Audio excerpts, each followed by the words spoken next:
Well, good evening, everyone. How wonderful to see all of you, so many friends, alumni.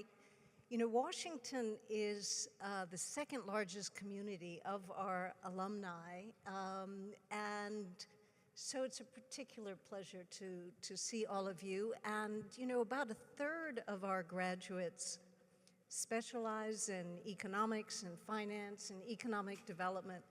So it's a particular privilege for me to moderate this conversation with three extraordinary individuals. You have their bios, but let me say that Secretary Liu joined us coming out of Treasury, and of course he's had a great career in OMB and other parts, and most recently as ambassador in Israel, but we're very grateful he has returned to Columbia and SIPA, where he's been a very generous colleague and a remarkable faculty member. So thank you, Jack, for joining us again. And you know, tonight we'll also hear from Wally Adeyemo, who's been Deputy Secretary of the Treasury, and in that role has just been the point person on so many challenging matters in international finance and economic policy. And Ed Knight as Vice Chairman of Nasdaq, and previously as head of General Counsel and Public Policy and General Counsel of Treasury. So I can't imagine a more insightful set of leaders to speak to us, both about economic trends, but also about policy. And I wonder if we might start by talking about the economic condition of the world before talking about policy in the areas you're each so close to. And I suppose my first question is really to ask you how you think the condition of the US economy and the global economy sits today. When I travel the world, I hear a tremendous envy, if you will, about the vitality of the US economy, of the performance of the US economy. And of course, the IMF has been increasing expectations for US performance and decreasing expectations for most other advanced economies. But Americans are not feeling good about the state of the US economy for the most part. Although business leaders seem to be quite positive at the moment. So we're filled with these uncertainties and contradictions. So before turning to policy, I wonder if I might invite you to offer some perspectives on how you see the state of the US and the global economy. Let me start with you, Wally, since you've been the closest to having to make those views known to the world. Well, thank you so much, and it's so great to be a part of the SIPA community, partially because it seems like it's a Treasury alumni association. So it's great to be here. And my wife also thanks you because you're the first group that will listen to me other than her since I left office. So I appreciate the opportunity to speak to you. But I think what you say is true. When I was in office, I would often say to my counterparts that I'd rather have my job than yours any day because the US economy was doing so well, and it continues to do well. Structurally, we're in a better position than our competitors. Think about the fact that the economy continues to grow above trend. You have historically low unemployment. Inflation is heading back towards 2%. And the increased amount of foreign direct investment in the United States means that over time, we're going to increase the amount of things that we can build here in the United States. The US economy, when you compare it to Europe or China, is doing quite well. But the rub is that it's doing very well for those people who own assets and not so well for those who don't. So if you make under $100,000 in this country and you don't own a home or you don't own financial assets, you have not participated in the buildup in wealth in the same way that those who are on the other side of this do.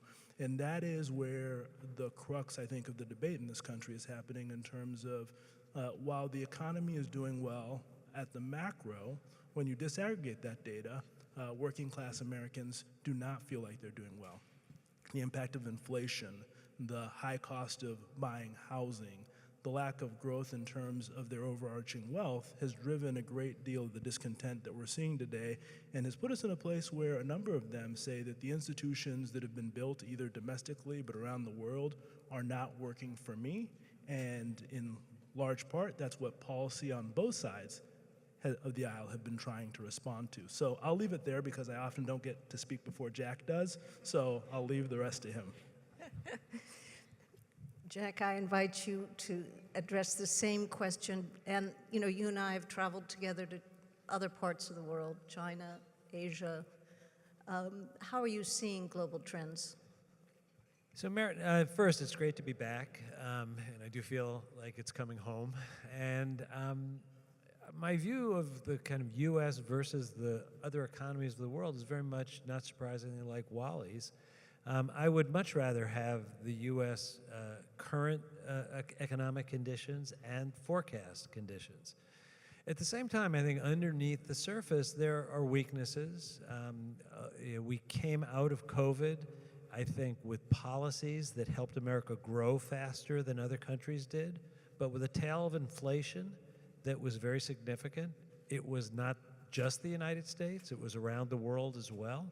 But we have gone through a period over the last 8 years where there's reasons to worry about, even if we get inflation down to 2%, whether it's going to stay in a controlled place, whether people can expect their real wages to grow. And as Wally said, they don't see the benefit even now after this period of very substantial growth in their paycheck. I think the challenge is going to get worse, not better, because all the policies that we're hearing discussed are things that are going to drive inflation, not tamp down inflation. And I think inflation at its core is not just an economic problem, it's a huge political problem. It doesn't make sense rationally in a way, because if you gave me the choice of 1 million people losing their jobs, or everyone seeing a fraction of a % erosion of their purchasing power, I would tell you the human cost of 1 million people losing their jobs is much more serious. As a political matter, having that fraction of a percentage erosion of your purchasing power hollows out your political capital. I think in some ways that's one of the places we are right now, with an economy that by the macro aggregate measures is very strong, but people feel like it didn't work for them, even though real wages went up coming out of COVID. So it's not even that real wages didn't come up. I think you go around the world, they're still struggling to get growth back.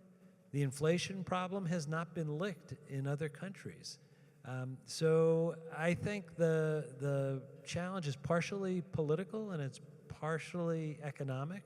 I think if we had met at the end of the the Obama administration, I would have said a lot of the things that Wally said coming out of the Biden administration, that we had an economy that performed really well coming out of then the financial crisis, but real people weren't feeling it. And that has consequences. European growth is slow. You're also seeing populist, right-wing populist responses to that in Europe. So the line between politics and economics is a very thin one. Well, thank you. You know, Ed, you are very close to the markets, and there's a high degree of business confidence now, at least in the U.S., and U.S. firms are really dominating the capital markets. I saw some data the other day that was saying that the world index, U.S. firms are 70% of the world index. So how do you think about, you know, this shift in the world and indeed the resilience of markets? How are you perceiving business confidence linked to the real economy? Well, first let me say, Merritt, thank you for your leadership at SIPA, Nasdaq's involvement, my involvement. It's because of you. We really appreciate how you've exposed us to all the good work of this great school. And Wally and Jack, your most recent public service, thank you for it. You had difficult assignments at difficult times, and the country benefits from that greatly. So the picture that we see at Nasdaq in terms of the capital markets is very positive. I've been with Nasdaq for many years, and I've never seen a time where there is more interest, not just of U.S. companies wanting to go public, but foreign companies wanting to get access to the U.S. capital markets. We feel like we're kind of a national champion for the U.S. economy and for the United States, and people are open to it at this moment. You might ask why. Why are we, in comparison to so many other economies, enjoy such a strong public capital market? It's several things. One, our culture is very unique. We are a risk-taking culture, if you will. We are an equity culture. Other countries don't have that. Two is, and I can't emphasize this enough, and I believe we're all lawyers up here, and I'm guilty of that, but the legal system in the United States, the rule of law, our market would not exist without that foundation. People who invest here respect our laws. They know our courts are independent. They have some fear and trepidation of the SEC, which I don't think is a bad thing. And these institutions serve us very well. They are the key foundation of markets like Nasdaq. Third, and for this audience, it's so important, and it's often underlooked, and one of our former Treasury Secretaries, Larry Summers, used to always point it out, that innovation and growth in this country isn't the whole country, unfortunately. It happens to be in states where the great research-based universities are located, like Columbia. And you see it in Boston, you see it in New York City, you see it in Austin and San Francisco. It's the synergies, the spin-offs that come from that research, from that study, it's very unique. And it's not found everywhere else in the world. And lastly, technology is a key issue too, because it makes our market safe. Not only can you trade fast, but we can find bad guys fast, and it distributes information widely. So the sum result of it is, I like one statistic to show how strong our economy is. So foreign direct investment from just one country into the United States, South Korea last year, was $75 billion. That's the total amount of foreign direct investment in India last year. The world is rushing to invest here. Will it always be that way? I don't know. We cannot take it for granted. The public markets are growing, yes, but the private markets are growing even faster, and they don't protect you as well. So we need to show some attention to the public markets. But they have served us well, and it is the result of not Nasdaq. It's the result of a lot of work by this country, by policymakers, by universities over the last 100 years, and it's a product of our culture. Well, thank you very much, and thank you, Ed, for being on our advisory board and part of our community. If I could, I'd like to shift us now to talk a little bit about economic statecraft, because the world has changed so much. And I think of the changes that have really come since the great financial crisis you alluded to, and those changes have been structural as a result of technology and the environment. They've been policy-driven. And in recent years, I think of industrial policies in the US and around the world, this sense of economic security, the drive for resilience, how that's translated into policies aimed at nearshoring, homeshoring, friendshoring, and the major geopolitical realignments as a result of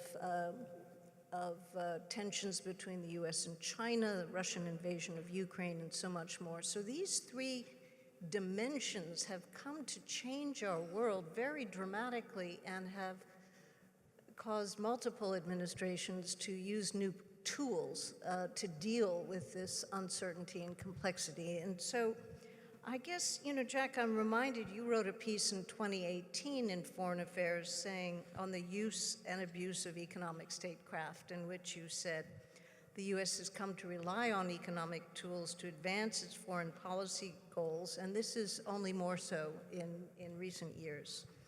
So I'd like maybe to have a shift and talk about these shifts. And maybe if I could start with you again, Wally, although you've deferred to Jack, I think you've been in the hot seat and really been thinking through what economic security means today and how that's evolved in recent years. Could you share your thinking on because it's continuing to influence, I think, profoundly our world. I think you said foreign policy, and I think the key difference, and I think it's been an evolution, is that many of these tools were thought of as tools for national security.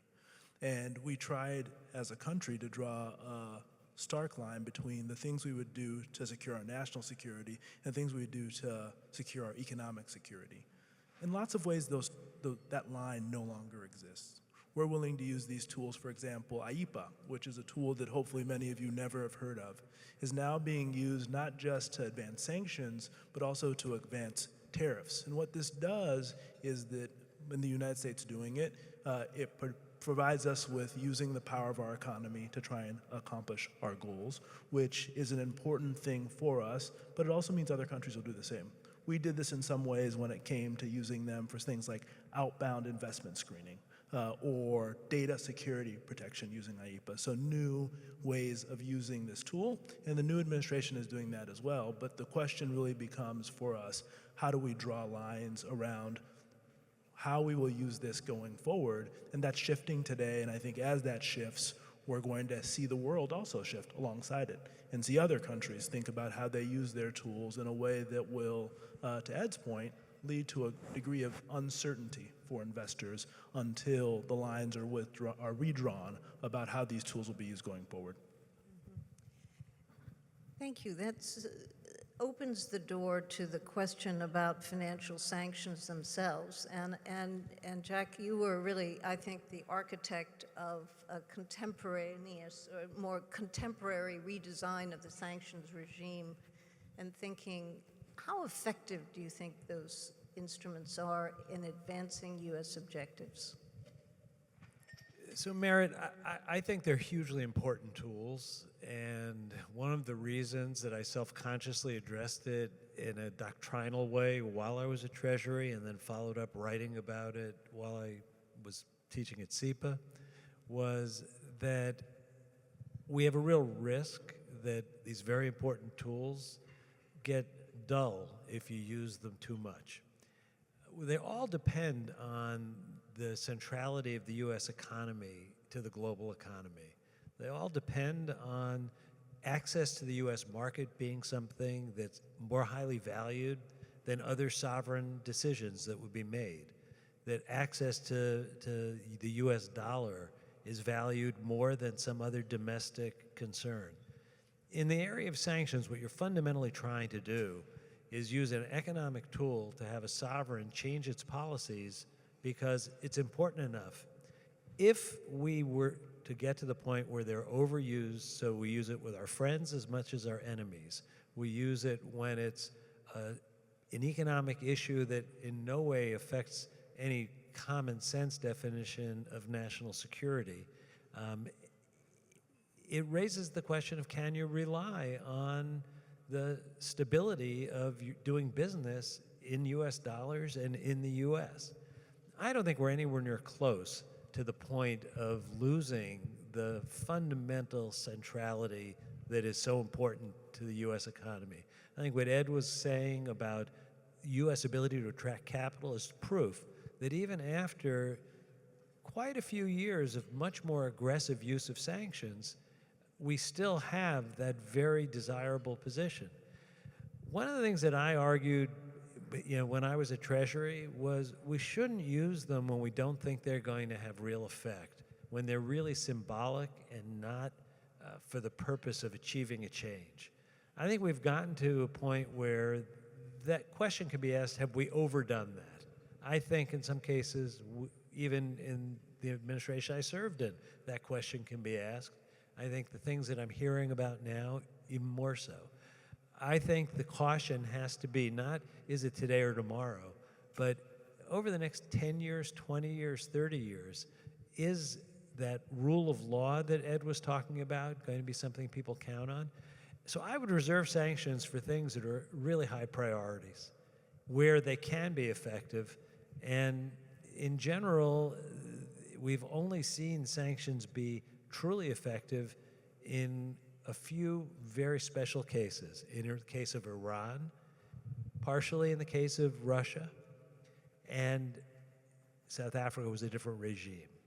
So there aren't that many examples of sanctions truly getting sovereigns to change their policy, which is a reason to be more cautious in how you use them, because you could weaken the tool without getting a lot of benefit. Thank you. Ed, you interact with businesses operating around the world that have to navigate not just the U.S.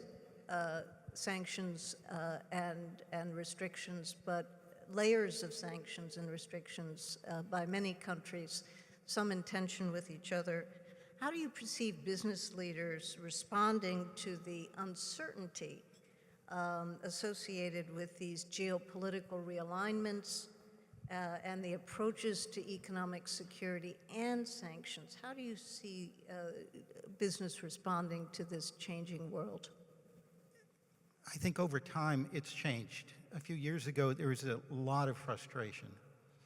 I think if there's any good news, it is that the complexity of the geopolitical picture in the world and the macroeconomic picture, boards increasingly want this explained to them. And so to SIPA graduates, students out there, there is an increased demand for people who can make sense of the world and of how economic sanctions are necessary to deal with geopolitical issues, because the alternative often is boots on the ground, and presidents naturally don't want to turn to that alternative until they've looked at other alternatives. But it is a complex world. The busiest lawyers in Washington deal with economic sanctions. But from the corporate perspective, I've had the privilege of talking to a number of boards. Last week, I spoke to the board of an Israeli company listed on Nasdaq. It's the first time I had to say the word AIPA to them, And this is going on around the world now. And they need your graduates to talk to them about it and explain it to them. But the world is also reacting to this uncertainty that they see in the US and trying to get their house in order in the UK, in the EU. India is looking again at what it can do to attract more investment. So the whole world is responding to this uncertainty that is in part a product of a very complicated geopolitical world. Well, thank you. I feel we shouldn't leave this conversation without talking at least a little bit about tariffs. And of course, there's so much to say. I mean, there are parts of the world in Southeast Asia that are still trying to integrate more deeply and doing so through formal and informal, mechanisms. But generally, the appetite for creating global frameworks is, I think, the lowest it's been in my lifetime, and we have this increasing approach in the United States and elsewhere, not just the U.S., but particularly the U.S., that's very reciprocity-oriented, and seeing trade in more zero-sum terms when it was not traditionally viewed that way. And I wonder if each of you might comment on what you see as the opportunities and the risks of using tariffs this way, because tariffs have been an instrument of revenue, and they've been an instrument of protection, and they've been an instrument of reciprocity. And we're seeing all of that at once now, I think, and I wonder if each of you have a perspective on it. Jack, would you like to start? I think we've seen an evolution in how tariffs are thought of, from being a response to economic harm done to us to being a more generic tool. As Wally was saying, the line between the economic and the geopolitical tools have kind of mixed. So when you see tariffs threatened because you want Mexico and Canada to limit the amount of fentanyl coming into the United States, I mean, I've been to China many times and made arguments, we are going to do things that are very tough if you don't limit fentanyl. The idea of that being a tariff policy to your two closest trading partners in the Western Hemisphere is kind of a different way of thinking about tariffs. From the beginning of the United States, tariffs were a revenue source. It's not like tariffs are evil, but they have not been used in that kind of punitive way traditionally. If that becomes a norm, then we get to a world where the tit for tat begins, and the global trading system can't survive a lot of that. You know, the history of the mid-20th century was not a happy history, early 20th century, because of tariff wars. People think talking about Smoot-Hawley is just history, but it's kind of human nature and economics. So I'm a little worried that we're just thinking now about tariffs in a different way. Yes, it's right to remedy unfair trading practices. Yes, it's right to have equalized trading relationships around the world. But if tariffs become a broadly used political tool, I don't know where the limit on that is. And that's not a place where we have unilateral power. There is reciprocity. Thank you. Wally. I do think the question we have to ask ourselves is the why. And I think it comes back to what I said about the economy, which is that working class Americans feel as if the system that was built is not working for them. So the question then becomes, what do you do about it? And I think for some, the idea is you reform the system, and for others, it's you, in some ways, go around the system and don't work within it. And I think that gets to the use of tariffs. And one thing to follow up on Jack's point about sanctions that I think relates to tariffs is one of the things we tried to do very hard, especially in the Russia-Ukraine context, was build an international coalition to go alongside us when we use sanctions. Part of the reason for that was because Russia was far more exposed to Europe's economy, but the other reason for that was it was part of protecting the dollar, because if Russia wanted to try and escape, or any other country wanted to escape from using the dollar, where were they gonna go? You can only buy things in China with RMB. If you want to go to any of the world's convertible currencies, be it the pound sterling, the euro, or the yen, they're part of our coalition. Ultimately, the challenge with a tariff policy that is the US going alone is that you all of a sudden put yourself in a position where other countries start to think about what they can do without the United States. And I'm not concerned about the dollar's viability when it comes to the BRICS or some other coalition. But when our closest allies and partners, the other countries with convertible currencies, see that we're using these tools against them and they start to think about doing things without the United States, that's when I become concerned. And to your point, while we're not looking to do international trade deals, in the last several months, the European Union has signed 3 trade deals. And my sense is that the thing I'm afraid of is that if we are using a tariff policy first, that the rest of the world will think about how they do deals without the United States, which I think over the long term will not be to our benefit. Thank you. Ed? My recollection is all Treasury departments, regardless of the administration, have always believed in transparency, certainty, telegraphing to the markets your policies, being very predictable, frankly, very honest about performance, delivering bad news. The tariff picture makes this all very uncertain and hard for the investing public, for the rest of the world, to understand where we're going. And that uncertainty, I fear, will cause our trading partners to pull away from us because they don't have the ability to understand where we're going. So I pray for certainty, predictability, and transparency in what we're doing here. I think that's why we built a global trading system for a predictability and transparency and certainty. Who said this was the dismal science, economics, huh? So please join me in thanking our wonderful colleagues.